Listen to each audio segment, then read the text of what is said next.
रायगड महाराष्ट्रासह देश विदेशातील ताज्या बातम्या पाहण्यासाठी मॅक्स इंडिया लाईव्ह चॅनलला सबस्क्राईब करा आणि बेल आयकॉन दाबायला विसरू नका.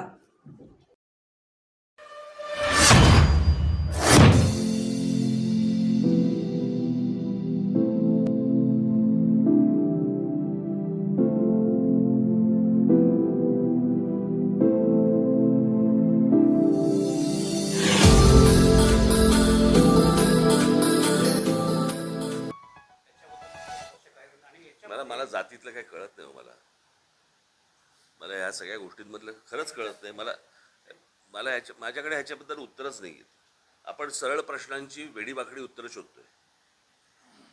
म्हणजे राजकीय नेत्यांसाठी पण असं हे लागू केलं उपवर्गीकरणामध्ये, म्हणजे जे खास करून सामाजिक आणि आर्थिक दृष्ट्या उंचावलेले तरी ते राखीव जागांमध्ये उभारतात. उदाहरणार्थ रामदास आठवले कोट्यावधीची इस्टेट असेल या मंडळींची, तर ते फायदा त्यांना हे ऑन रेकॉर्ड बोलताय तुम्ही? दिसतं ना. नाही, विचारतोय मी. नाही रामदास आठवलेंची नाही, मी तुम्हाला विचारतोय. ऑन रेकॉर्ड बोलताय ऑन रेकॉर्ड की कोट्याधी त्यांचं जर प्रतिज्ञापत्र वाचली त्यांची इस्टेट किती आहे ते सर्व दिसून गंमत केली. हा, तर यांना हे लागू का होत नाही? तुम्ही नोकऱ्या आणि शिक्षणामध्ये त्यांना मी तुम्हाला सांगतो, या महाराष्ट्रामध्ये सगळ्या गोष्टी इतक्या मुबलक प्रमाणामध्ये आहेत की या महाराष्ट्रामध्ये आरक्षणाची गरजच नाही. कळलं का?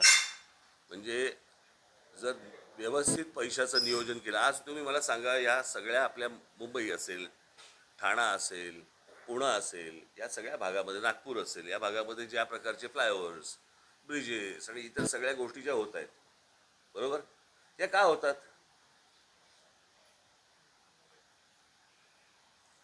मूळच्या लोकसंख्येसाठी नाही होत, बाहेरून भरून आलेल्या लोकसंख्येसाठी होते ना.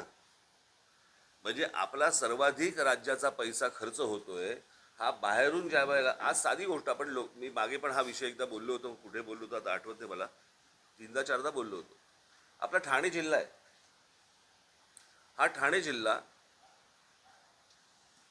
जगाचं मला माहिती नाही, कारण जगात असले प्रकार नसतात, पण देशामधला हा एकमेव जिल्हा आहे ठाणे जिल्हा, की त्या ठाणे जिल्ह्यामध्ये मला मी जर चुकत नसेल तर 7 ते 8 एका जिल्ह्यात महानगरपालिका आहेत. बरोबर? म्हणजे साधारणपणे आपण ग्रामपंचायतीनंतर अजून काय येतं तुमचं? नगर परिषद, जिल्हा परिषद वगैरे सगळ्या गोष्टी येत जातात. मग नगरपालिका होते, मग महानगरपालिका होते. हे सगळे जे स्तर आहेत हे लोकसंख्येनुसार वाढत जातात, म्हणजे बनत जातात. बरोबर की नाही? मग जर समजा एका जिल्ह्यामध्ये जर 7 ते 8 महानगरपालिका असतील तर ही लोकसंख्या काय ठाण्यातल्या लोकांनी वाढवली? म्हणजे बाहेरून येणाऱ्या लोकांचा लोंढा हा किती मोठ्या प्रमाणावरती आहे.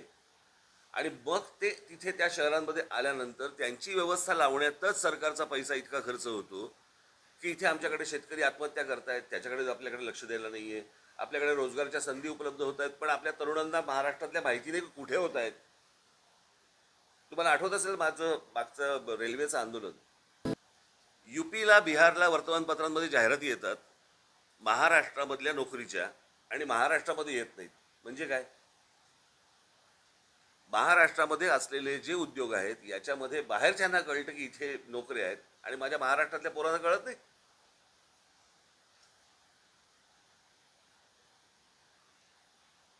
त्यांना नोकऱ्या करायच्या आहेत, त्यांना त्यांचं आयुष्य उभं करायचं आहे. आणि अशा सगळ्या परिस्थितीमध्ये मला असं वाटतं हे सगळं आपलं राज्य चालवलं जातं आहे. आज ह्यांचं सरकार आहे का त्यांचं सरकार आहे, गेली अनेक वर्ष हे असंच चालवलं जातं आहे. आणि मी बोंबलतो या विषयावरती. आता तर त्याची ती यादी पण येत नाही तुमची, काय ती बेरोजगारांची जी येते ती यादी यायची बंद झाली. सगळ्याच गोष्टी बंद झाल्या.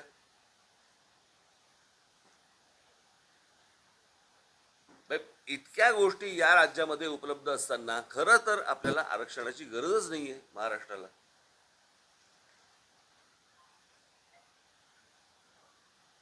मी नेहमी सांगत आलो, आपल्या महाराष्ट्रातल्या मुलामुलींना पहिल्यांदा प्राधान्य द्या, 100%. उरल्या तर बाहेरच्यांना बोलवा.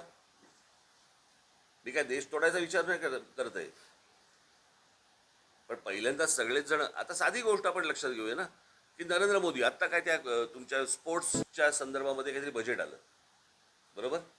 प्रत्येकाला 1 कोटी, या राज्याला इतके कोटी, या राज्याला इतके कोटी. सर्वाधिक पैसे हे गुजरातला आहेत आणि उत्तर प्रदेशला आहेत.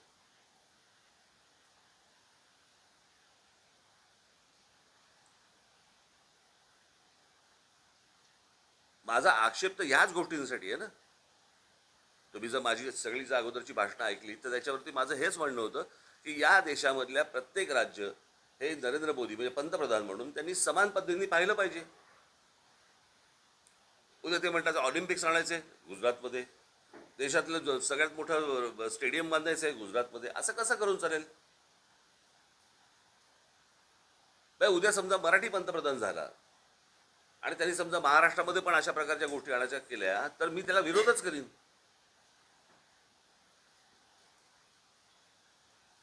कारण तुमच्यासाठी प्रत्येक राज्य हे समान राज्य असलं पाहिजे आणि ती गोष्ट होताना दिसत नाही आपल्याकडे. आणि त्याच्यावरती आक्षेप घ्यायचा नाही, त्याच्यावरती बोलायचं नाही. तुम्हाला काहीतरी बोलायचं होतं, ते गेले का ते? हां, प्रथा सांगते मला.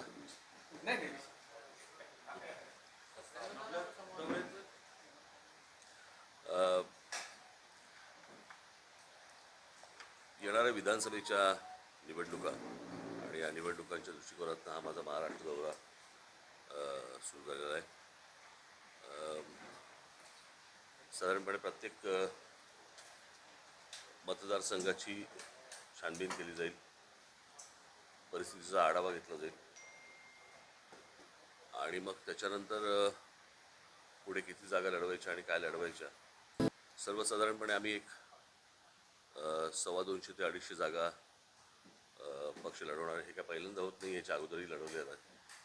2009लाही लढवल्या होत्या आणि 2014लाही लढवल्या होत्या.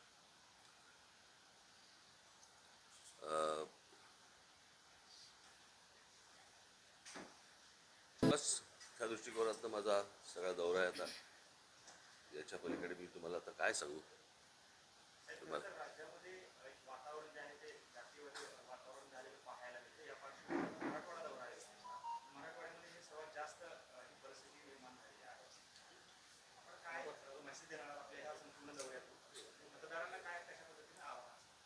काय आपण पहिली गोष्ट बघितली पाहिजे की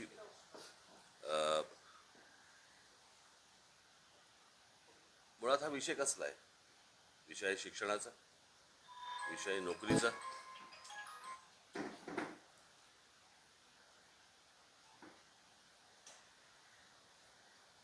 महाराष्ट्रातल्या भूमिपुत्रांना नोकऱ्या मिळाल्या पाहिजेत, चांगलं शिक्षण मिळालं पाहिजे. मला असं वाटतं की ह्याच्यामध्ये जात येते कुठे. तो ओबीसी असेल, तो मराठा असेल, तो कुठच्याही जातीचा असेल, आपल्या मुलांना महाराष्ट्रातल्या आपल्या मुलामुलींना चांगलं शिक्षण, चांगला रोजगार मिळाला पाहिजे. महाराष्ट्रामध्ये म्हणजे महाराष्ट्र हे राज्य असं आहे की या देशामधलं सर्वाधिक प्रगत राज्य म्हणून आपण महाराष्ट्राकडे बघतो आणि महाराष्ट्रामध्ये जेवढे नोकऱ्या उपलब्ध होतात मला नाही वाटत दुसऱ्या कुठच्या राज्यामध्ये इतक्या मोठ्या प्रमाणावरती उपलब्ध होत असतील. आज बऱ्याचशा गोष्टी जर समजा आपण बघितल्यात तर या म्हणजे ज्याला आपण खाजगीकरण करतायत, केंद्र सरकार काय करतं आणि सगळ्याच, आता या खाजगी ज्या संस्था आहेत इथे आरक्षण आहे का? खाजगी ज्या शिक्षण संस्था आहेत इथे आरक्षण आहे का? मग नेमकं किती प्रमाणामध्ये आरक्षण आहे आणि किती जातींना ते मिळणार आहे, किती मुलांना मिळणार आहे, किती मुलींना मिळणार आहे, किती नोकऱ्या उपलब्ध होणार आहेत, हे जर आपण तपासणार आहोत का? की फक्त माथी भडकवून फक्त मतं हातामध्ये घ्यायची एवढाच फक्त उद्योग आहे? आपण मला असं वाटतं काही गोष्टी नीट समजून घेतल्या पाहिजेत. हे सगळं जे राजकारण चालू आहे हे कोणाच्या ना कोणाच्या तरी खांद्यावरती बंदुका ठेवून फक्त राजकारण सुरू आहे आणि मतं फक्त हातामध्ये घेणं सुरू आहे. याच्या पलीकडे ना त्या आपल्या ओबीसी असतील, नाही तर मराठा असतील, नाही तर अजून कुठच्या मुलामुलींचा ह्याच्यामध्ये विचार नाही आहे. हे फक्त मतांचं राजकारण आहे. मला असं वाटतं प्रत्येक समाजाने ही गोष्ट समजून घेतली पाहिजे की आपल्याला मूर्ख बनवत आहेत आणि ह्याच्यातनं हाताला काही लागणार नाही आहे.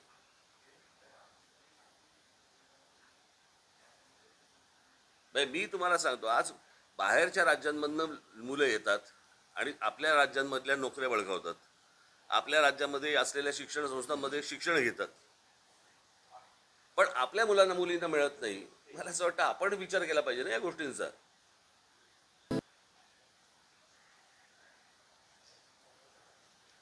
आणि मग या शिक्षण संस्थांमध्ये त्या मुलींना का नाही आपल्याकडे शिक्षण मिळत, बाहेरच्या मुलांना का मिळतं? मग ते सगळ्या गोष्टी पैशावरती येतात.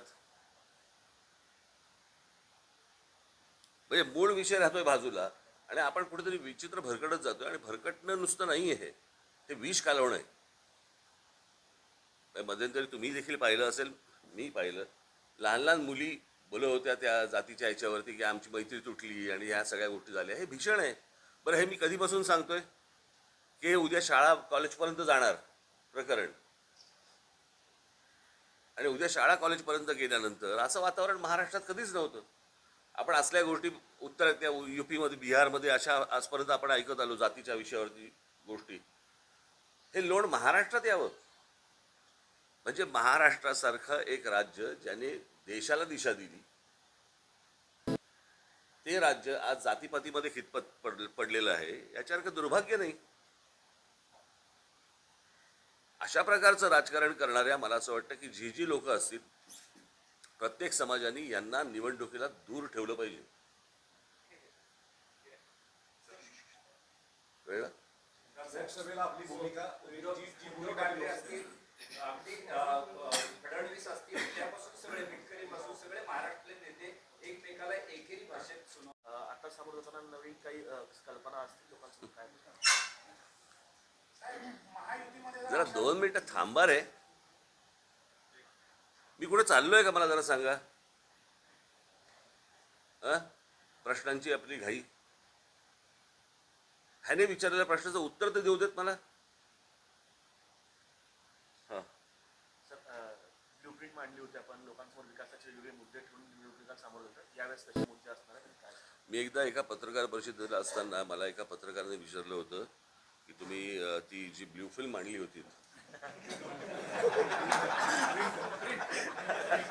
तर मी म्हटलं की मी ती आणली असती तर बरं झालं असतं, किंवा तुम्ही पाहिली तरी असती. कळलं का? ते ब्ल्यूप्रिंट आणेपर्यंत मला सगळेजण खोचकपणे विचारायचे काय ते ब्ल्यूप्रिंटचं काय झालं, ते ब्ल्यूप्रिंट कुठे गेली. ते ब्ल्यूप्रिंट अजून आलेली नाही. ज्या दिवशी आणली त्याच्यानंतर आजपर्यंत मला कोणीही पत्रकारांनी प्रश्न विचारला नाही या ब्ल्यूप्रिंटचं काय झालं किंवा कोणी वाचली काही नाही. मी म्हटलं ते दुसरं आणलं असं बरं झालं असतं, घराघरात पाहिली तरी असती, आतावर पाठ पण झाली असते तुमची.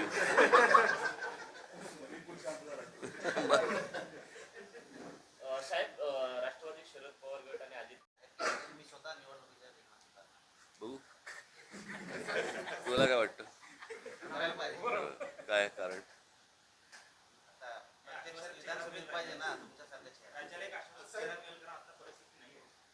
चला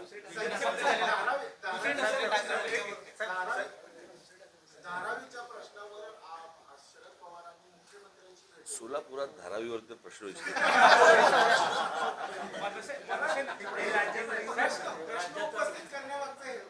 पवारांची भेट ही आता आपण वेगळ्या अर्थाने होऊ शकते किंवा अनेक कुठल्या अर्थाने, पण ठाकरेंचं त्याच्यावरचं पोट असतं किंवा धारावीचे क्षेत्र वाढवून द्या.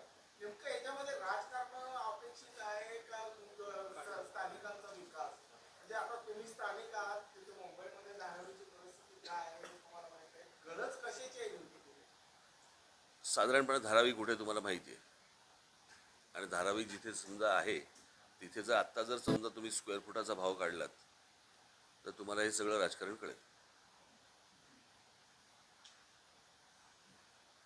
ठीक आहे.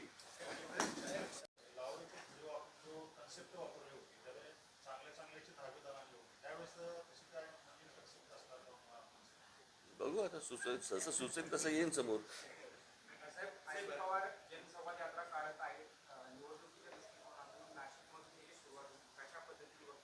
मी काय बघायचं त्याच्याकडे. माझा आज दौरा सुरू होतो, ते काय बघतात माझ्याकडे. काय प्रश्न आहे खायला काही. कसा बघतो मी, असा बघतो.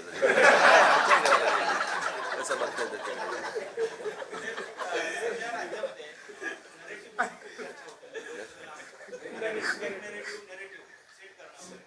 खूप चर्चा होते राज्यामध्ये की काय म्हणजे काय हे चालू आहे.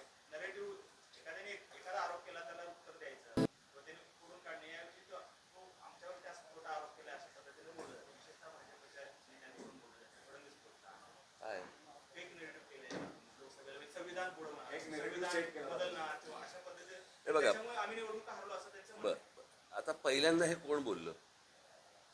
पहिल्यांदा त्यांचा अयोध्येचा उमेदवार बोलला. भारतीय जनता पक्षाचा उमेदवार बोलला ना की 400 पार झाले की आम्ही संविधान बदलणार. म्हणजे त्यांनी विरोधकांना नरेटिव्ह दिला ना.